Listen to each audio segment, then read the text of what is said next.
So, is the game worth playing in 2021? Well, first thing... Hello, and welcome to my Genshin Impact review. A lot of you may be wondering, is this game worth starting in 2021? To answer that, I'll go over what Genshin Impact is, how and if you should spend money, and if it's worth playing. Genshin Impact is in essence a free-to-play game that was released on the phone and PC. It is treated as other free-to-play games for mobile, but the difference here is it is bringing those mobile concepts to PC. What does this mean? Well, it means that there is a gacha system in the game.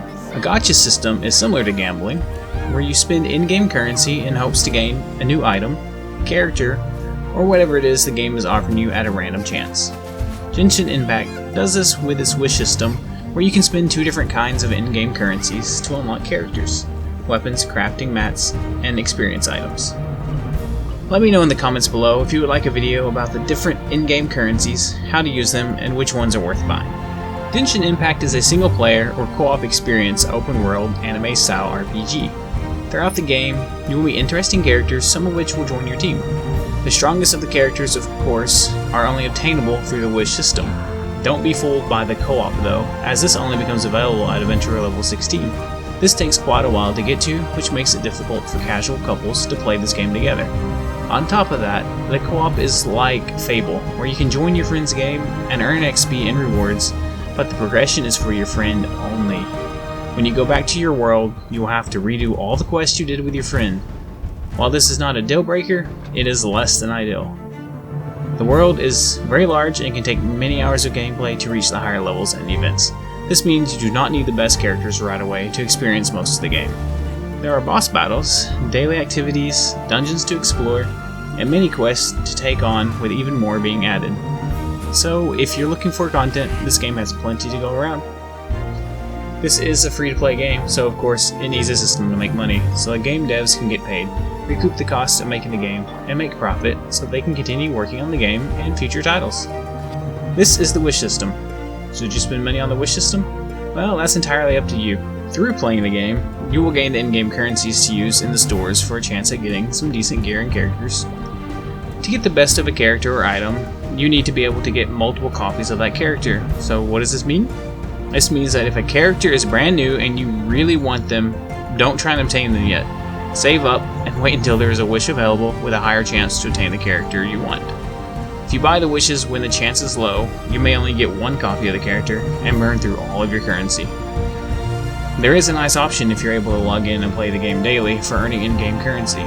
They have a $5 deal where you get $5 worth of currency, then an extra 90 gems every day that you log in for the next 30 days, allowing you to rack up gems.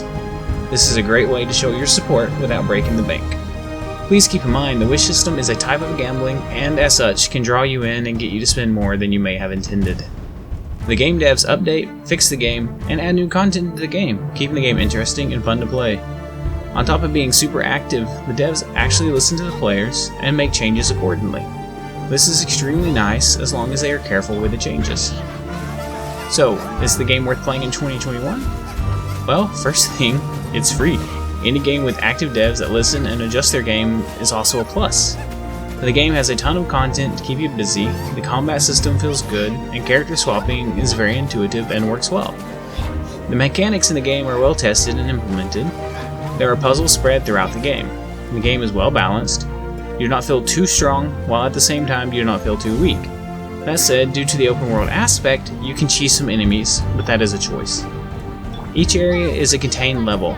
What I mean by this is, if you look at a region where you go to do a quest, you will notice that yes, you can travel openly, but the quest areas are designed as a standalone section. That if you pulled from the open world would still make sense. This is really nice, as a lot of open world games do not have contained areas, and the experience when broken down into small chunks feels off. Through my experience with only $5 in, I was able to obtain a full crew of characters that are good and can beat most of the content in the game. In my opinion, the game has a ton of pros, so for me, it is definitely playable in 2021. There are a few cons though. Mainly, it's a gacha game, and there's currently no system to obtain extra characters of the one you like, other than hoping for a nice RNG.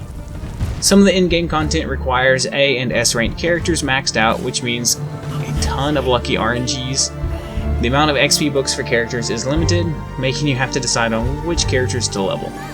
Another con is not being able to play co-op right away. Then when playing co-op, only the host progression counts. These cons are minor, and most won't be experienced until 50 or 60 hours into the game, so grab yourself a free copy of the game, try it out, see what you think. Worst case is, you don't like it, and simply uninstall. I hope you enjoyed the video. If you want me to cover some of the topics from this video more in depth, let me know in the comments below. Have an awesome day.